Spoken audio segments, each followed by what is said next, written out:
अस्सलाम वालेकुम everyone and welcome back to my YouTube channel CSS blueprint with Syeda Umaima. आज हमारी introduction to CSS awareness series की video का पार्ट 4 है।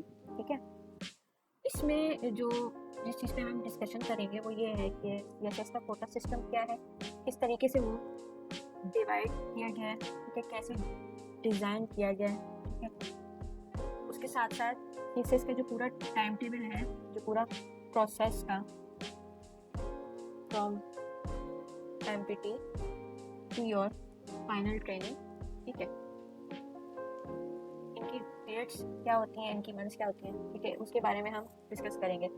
तो without any further delay let's continue with our video. ठीक है, नंबर 1 पॉइंट पे जो आज हमारा डिस्कशन होगा वो होगा कोटा सिस्टम पे। ठीक है, अगर हम यहाँ साइड पे देखें तो जो सीएसएस का कोटा सिस्टम होता है वो हमारा इस तरीके से डिज़ाइन किया जाता है कि वो 2 बेसिस पे डिवाइड किया हुआ होता है। कैसे? नंबर ए पे आपके पास पहले हमारे यहाँ पे जो डिवीजन सबसे पहले होती है वो मेरिट की होती है। नंबर 2 पे फिर आपके पास प्रोविंशियल कोटाज आते हैं। ठीक है, अच्छा, अगर हम मेरिट के ऊपर ज़रा थोड़ा सा गौर करें, जो आउट ऑफ 100 पूरे कोटा का, ठीक है, जो पूरे कोटा की जो सीट्स होती हैं, ठीक है, मेरिट पे आपको 75% सीट्स यानी कि एलोकेट कर दी जाती हैं फिल करने के लिए। ठीक है, यहाँ पे प्योरली सिर्फ मेरिट को तरजीह दी जाती है, यहाँ पे ना ही कोई प्रोविंस भी नहीं देखी जाती। ठीक है, इसकी वजह ये है कि क्योंकि एट द सेकेंड यानी कि डिवीजन पे आपकी प्रोविंशियल कोटाज ऑलरेडी मौजूद होते हैं। सही है, अगर हम पॉइंट बी की तरफ नज़र दौड़ाएं तो यहाँ पे हमारे पास प्रोविंशियल कोटाज आ जाते हैं। ज़रा अगर हम इसको गो थ्रू करें तो सबसे पहले जब 7.5 आउट ऑफ 100 निकल गया तो जितना 100 में से रिमेनिंग होता है वो यहाँ पे रिमेनिंग कोटा आउट ऑफ 100% में से वो यहाँ पे आपका डिवाइड हो रहा होता है। ठीक है, अब वो इस तरीके से डिवाइड हो रहा होता है कि सबसे यहाँ पे नंबर 1 पे आपके पास पंजाब आ जाता है। ठीक है, पंजाब आपका टोटल 50% कोटा ले जाता है। सही, उसके बाद आपके पास आ जाता है सिंध जो कि 19% ले जाता है। फिर आपके पास केपी क्या आ जाता है जो कि आपका 11.5% ले जाते हैं। फिर बलूचिस्तान आता है जिसको 6% एलोकेट किया जाता है। उसके बाद गिलगित बल्तिस्तान और फाटा को 4% and then Azad Jammu and Kashmir को एंड में जितना रह जाता है रिमेनिंग 2% वो एलोकेट कर दिया जाता है। अच्छा जी, अगर हम यहाँ पे ज़रा सिंध के कोटे के ऊपर दोबारा नज़र दौड़ाएं, ठीक है, तो यहाँ पे हमें नज़र आता है कि जो ये 19% का जो कोटा होता है ना, ये फर्दर डिवाइड होता है। ठीक है, फर्दर किस तरीके से? On the basis of 2 things. किस पे कि आपका नंबर 1 यहाँ पे जो कैटेगरी आ जाती है वो अर्बन की डिवीजन होती है और सेकंड पे आपके पास रूरल की डिवीजन की कैटेगरी आ जाती है इस फॉर दिस 19% के लिए। ठीक है, अब अर्बन वाले जो होते हैं वो आउट ऑफ दिस 19 उनको 40% शेयर मिलता है। ठीक है, कोटे का, और जो रूरल होते हैं उनको 60% शेयर मिलता है।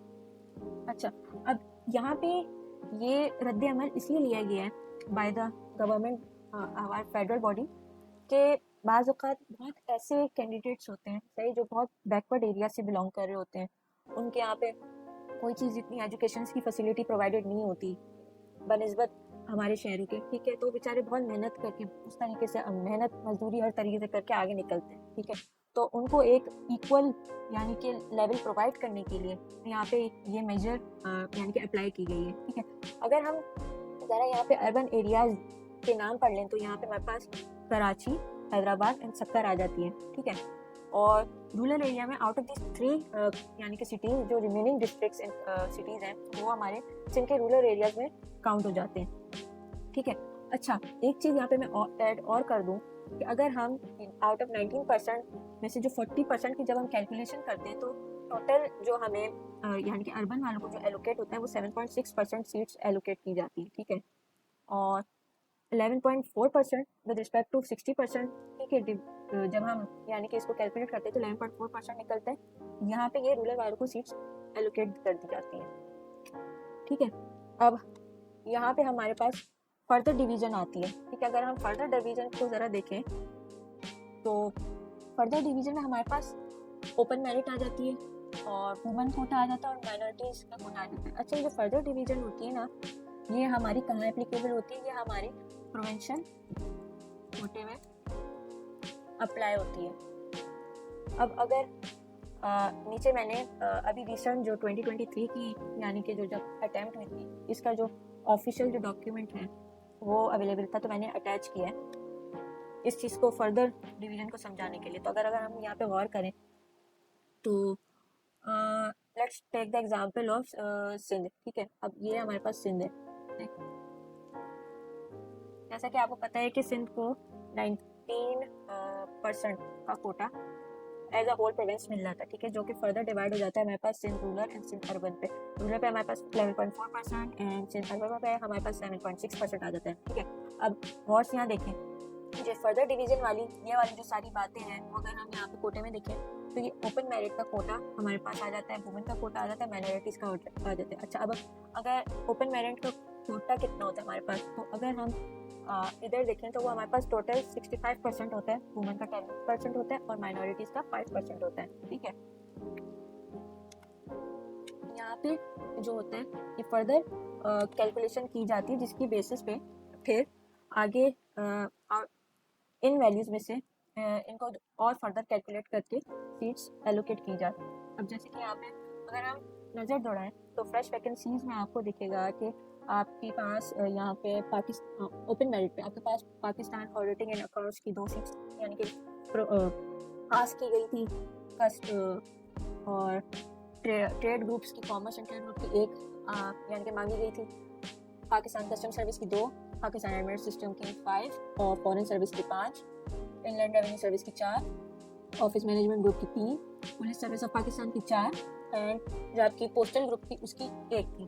ठीक है, ओपन मेरिट पे सारी सीट्स फिल हो गई, जिसकी वजह से कैरी ओवर में कोई यानी कि इनमें से कोई सीट्स ऐड ना हो सकी। अगर हम इसके नीचे देखें तो वुमेन कैटेगरी में सिर्फ पाकिस्तान ऑडिट एंड अकाउंट्स की 1 सीट यानी फिल हुई। ठीक है, पुलिस सर्विस पाकिस्तान की 1 सीट फिल हुई और यहाँ पे जो कैरी ओवर हुई वो आईजी इंफॉर्मेशन ग्रुप की 2 सीट्स। ठीक है, ओएम ग्रुप की 6 सीट्स और पोस्टल ग्रुप की 6 सीट्स और ये आपकी जो ट्रांसपोर्ट ग्रुप है उसकी 1 सीट्स यहाँ पे कैरी ओवर हो गई। ठीक है, टोटल यहाँ पे अच्छा अगर हम माइनॉरिटीज़ की भी सीट्स मिलाएं, ठीक है, तो टोटल हमारे पास सिंध की ओवरऑल 50 सीट्स बनती थी, जिनमें से ओपन मेरिट में हमारे पास 23 थी और क्या वुमेन में हमारे पास टोटल 17 सीट्स थी एंड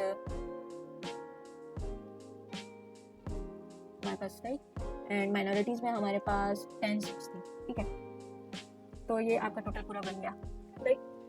अच्छा जी, ये तो मैंने एक्सप्लेन कर दी।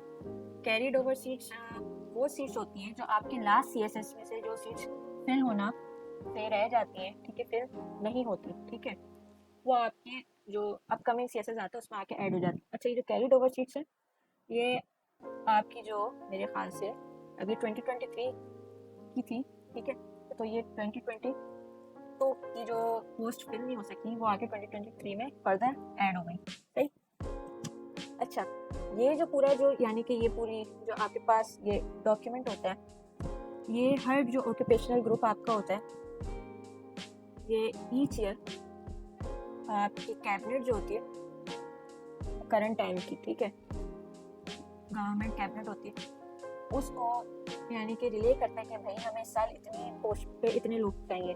फिर कैबिनेट जो ऊपर का जो हमारे पास जो फॉर्मूला है ये कोटा सिस्टम का, ठीक है, ये पूरा फॉर्मूला, इसकी बेसिस पे हमारी कैबिनेट वो सीट्स की एलोकेशन को कैलकुलेट करके डॉक्यूमेंट क्रिएट करती हैं और वो ये डॉक्यूमेंट होता है जो आपके सामने पूरा ऐसा पब्लिश हुआ है। इसके बेसिस पे सीट्स फिल की जाती हैं, स्टूडेंट्स को डिफरेंट उस पर एलोकेट किया जाता है। ठीक है, अगर अब यहाँ पे अगर हम टोटल पूरा काउंट करें तो टोटल वैकेंसी 2023 की हमारे पास थी 458, जिसमें से माइनॉरिटीज़ की 122 सीट्स थी और वुमेन कोटे पे हमारे पास 71 सीट्स थी और ओपन मेरिट पे हमारे पास 265 थी।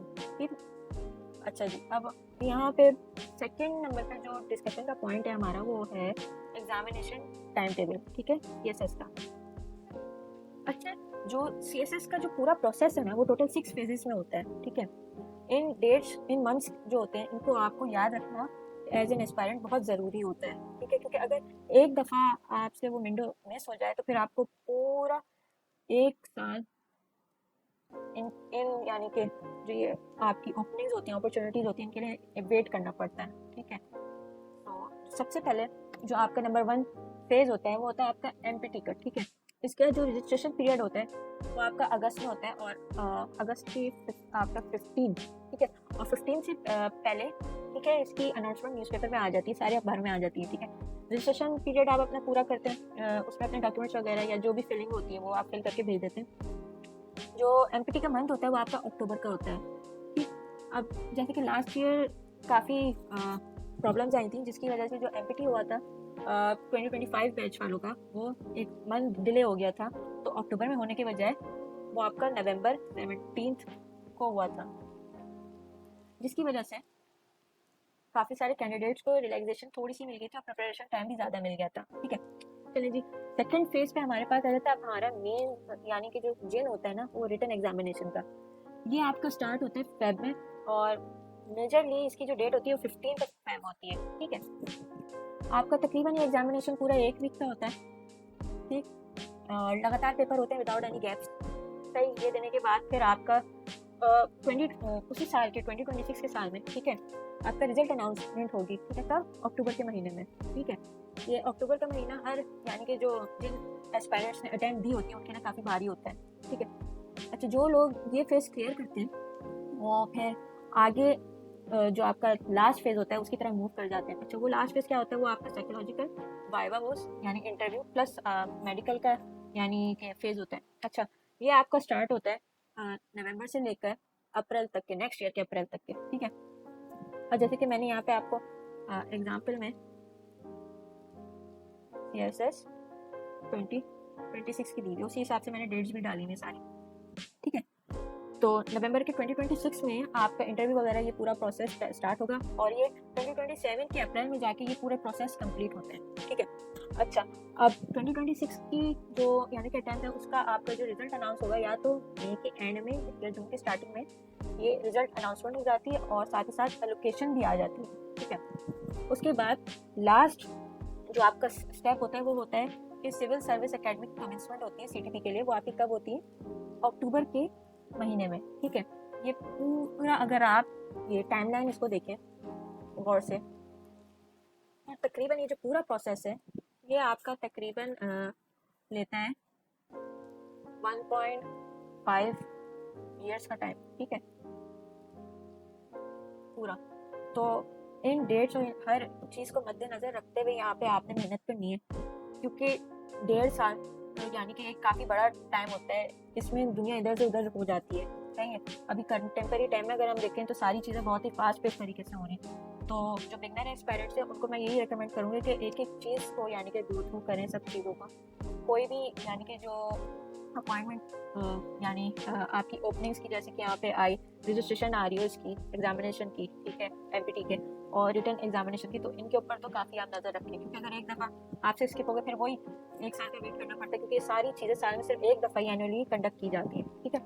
तो आज हमने ये चीज़ें सारी कवर की, जिसमें हमने देखा टाइम टेबल, पूरी टाइमलाइन देखी CSS की कि किस तरीके से पूरा चल रहा होता है प्रोसेस और टोटल 6 पार्ट्स में मुश्तमिल होता है, ठीक है। उसके अलावा हमने थोड़ा कोटा सिस्टम समझा कि कहाँ से कोटा सिस्टम हमारा क्या है, वो क्या आ रहा होता है, सही है सारा, सही। उसके अलावा किस तरीके से ये डिवीजन पूरी होती है, उसका डॉक्यूमेंट्स दे रहे, साथ ही साथ फर्दर और डिविजन्स क्या होती हैं, ये सारी आज हमने चीज़ें पढ़ी। तो that's all from my side. इंशाल्लाह ताला अब जो नेक्स्ट पार्ट होगा उसमें हम एमपीटी के हवाले से बात करेंगे कि एमपीटी होता क्या है, एंड फिर स्टेप बाय स्टेप हम आगे चलते चले जाएंगे। तो stay tuned, take care and अल्लाह हाफिज़।